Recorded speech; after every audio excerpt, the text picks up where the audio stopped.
ರುದ್ರಭೂಮಿಯಲ್ಲಿ ಇಲ್ಲಿಯ ಸಮಿತಿಯ ಅಧ್ಯಕ್ಷರಾಗಿರ್ತಕ್ಕಂಥ ಪವಿತ್ರ ನಾಗರಾಜ್ ಅಣ್ಣ ಇದ್ದಾರೆ, ಆನಂದ್ ಅಣ್ಣ ಇದ್ದಾರೆ, ಹಿರಿಯ ರಾಮಪ್ಪ ಇದ್ದಾರೆ, ಧರ್ಮರಾಜ್ ಇದ್ದಾರೆ ಮತ್ತು ನಮ್ಮ ಸ್ನೇಹಿತರಿದ್ದಾರೆ. ದಯಮಾಡಿ ಇಲ್ಲಿ ನಾವೀಗ ಮಾರಿಕಾಂಬಾ ರುದ್ರಭೂಮಿಯ ಈ ಆಡಳಿತ ಮಂಡಳಿ ಬಂದ ತಕ್ಷಣ ಮೊಟ್ಟ ಮೊದಲಿಗೆ ನಾವೀಗಾಗಲೇ ಶಿರ್ಸಿಗೆ ಮೊನ್ನೆ ಹೋಗಿ ನೋಡ್ಕೊಂಬಂದಿದ್ದು ಗೊತ್ತಿದೆ ತಮ್ಮೆಲ್ಲರಿಗೂ ಕೂಡ.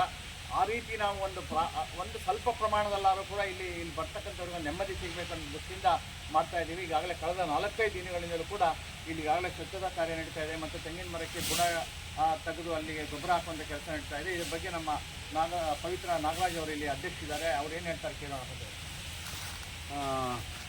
ಭಾಳ ಸಂತೋಷದ ವಿಚಾರ ಅಂದರೆ ಬೇರೆ ಎಲ್ಲದಕ್ಕಿಂತ ಇದು ರುದ್ರಭೂಮಿ ಇಲ್ಲಿ ಶವ ಸಂಸ್ಕಾರ ಮಾಡೋ ಜಾಗ ಅನ್ನೋದಕ್ಕಿಂತ ಇದೊಂದು ದೇವಸ್ಥಾನದ ರೂಪದಲ್ಲೇ ನಾವು ನೋಡಿದ್ವಿ. ಫಸ್ಟ್ ಬಂದಾಗಿಂದನೂ ನಮಗೆ ಇದೇ ಒಂದು ದೇವಸ್ಥಾನದ ರೂಪದಲ್ಲಿ ನಾವು ನೋಡಿದವರು.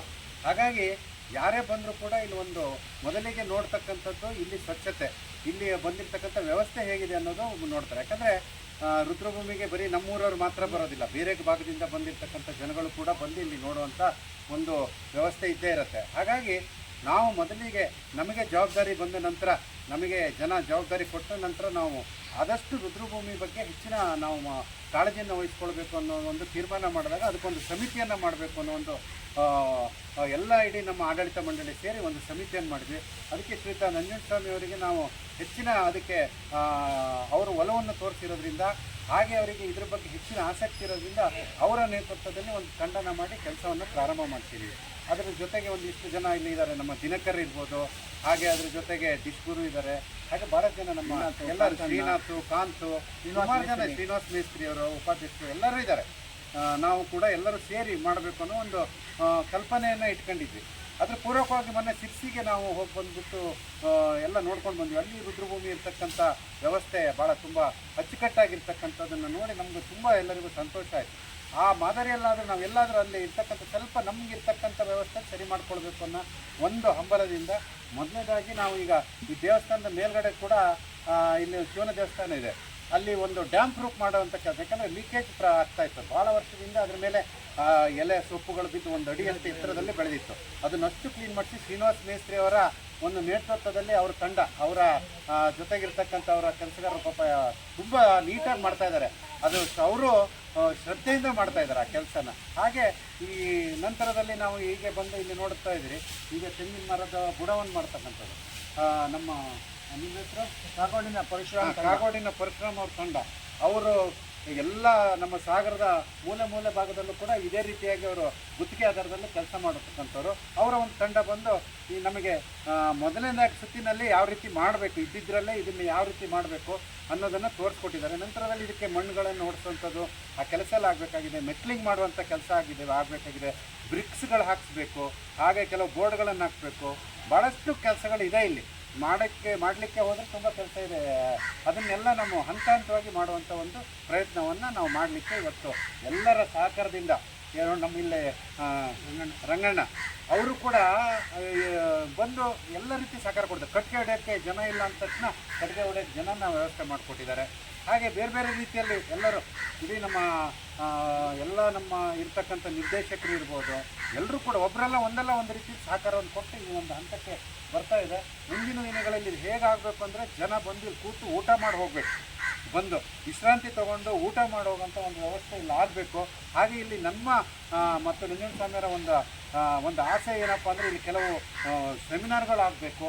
ಇಲ್ಲಿ ಆ ಥರದ್ದು ಯಾವುದಾದ್ರೂ ವಿದ್ಯಾರ್ಥಿಗಳು ಇಲ್ಲಿ ಬಂದು ಕೂತು ಹೋಗಬೇಕು, ಅವರಿಗೆ ಇದ್ರ ಬಗ್ಗೆ ತಿಳುವಳಿಕೆ ಕೊಡುವಂಥ ಕೆಲಸ ಆಗಬೇಕು ಅನ್ನೋ ಒಂದು ಪ್ರಯತ್ನ ಕೂಡ ನಮ್ಮ ಇಡೀ ಆಡಳಿತ ಮಂಡಳಿಯ ಒಂದು ಆಸೆ ಕೂಡ ಹೌದದು. ಅದನ್ನು ನಾವು ಮುಂದಿನ ದಿನದಲ್ಲಿ ಮಾಡ್ತೀವಿ. ಅದೇ ನಮ್ಮ ಕಾರ್ಯದರ್ಶಿ ಆನಂದ್ ಅವರಿದ್ದಾರೆ. ನಾವು ಇಲ್ಲಿಂದ ಹಿಂಗೆ ಹೋಗ್ತಾ ನೋಡಿ, ಇಲ್ಲಿ ಗೊತ್ತಾಗಿದೆ ಇಲ್ಲೆಲ್ಲ ಕೆಲಸ ನಡೀತಾ ಇದೆ, ಇಲ್ಲಿ ಫುಲ್ ಇದು ಕೆಲಸ ನಡೀತಾ ಇದೆ. ಮತ್ತು ಇಲ್ಲೊಂದು ಈಗಾಗಲೇ ಹಿಂದಿನವರು ಕಟ್ಟಿರ್ತಕ್ಕಂಥ ಒಂದು ಸುಸಜ್ಜಿತವಾದ ಬಿಲ್ಡಿಂಗ್ ಇದೆ. ಇದನ್ನು ಮುಂದಿನ ದಿನಗಳಲ್ಲಿ ಹೇಗೆ ಉಪಯೋಗಿಸ್ಕೊಳ್ಬೇಕು ಅನ್ನೋದು ಕೂಡ ನಮ್ಮ ಅಧ್ಯಕ್ಷರು, ಕಾರ್ಯದರ್ಶಿ ಮತ್ತು ಖಜಾಂಚಿ ಅಲ್ಲಿಯ ಮುಖ್ಯ ಆಡಳಿತ ಮಂಡಳಿಯವರು ಏನಿದೆ ಅದು ತೀರ್ಮಾನ ಮಾಡಿದ ಮೇಲೆ ಅದಕ್ಕೆ ತಕ್ಕಂತೆ ನಡ್ಕೊಳ್ತೀವಿ. ಇಷ್ಟು ಫುಲ್ಲು ಇಲ್ಲಿ 80 ತೆಂಗಿನ ಮರ ಇದೆ.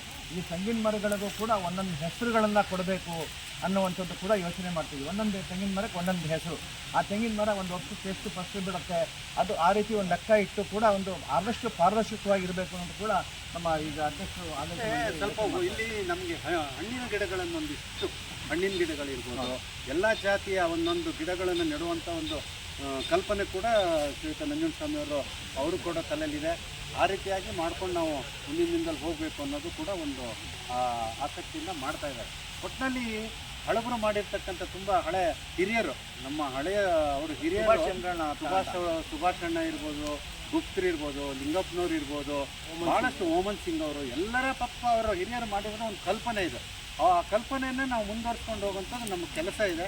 ಹಾಗಾಗಿ ಅವರ ನೆನಪಿಗೋಸ್ಕರ ಅವರ ಇಲ್ಲಿ ಮಾಡಿದವರ ಅವರು, ಆಮೇಲೆ ಇಲ್ಲಿ ನಮಗೆ ದೊಡ್ಡ ಒಂದು ಇದಂದರೆ ಇಲ್ಲಿ ಭೂಮಿ ಕೊಟ್ಟವರು, ಈ ಜಾಗ ಕೊಟ್ಟವರನ್ನು ನಾವು ನೆನೆಯಬೇಕಾಗಿದೆ. ಇವತ್ತು ಇಲ್ಲಿ ಕೆಳಗಡೆ ಭಾಳಷ್ಟು ಜನ ನಮ್ಮ ಗದ್ದೆ ಇದೆ ಇಲ್ಲಿ, ಅವರು ನಮಗೀಗ ಈ ಜಾಗ ಇವತ್ತೇನಾದ್ರು ನಾವು ನಿಂತಿದ್ದೀವಿ ಅಂದರೆ ಅವರು ಭಾಳಷ್ಟು ಅವರ ಈ ಜಾಗ ಭೂಮಿಯನ್ನು ಕೊಟ್ಟವರು, ಅವರ ಹಿರಿಯರನ್ನು ನಾವು ಗೌರವಿಸುವಂಥ ಕೆಲಸ ಮಾಡಬೇಕಾಗಿದೆ.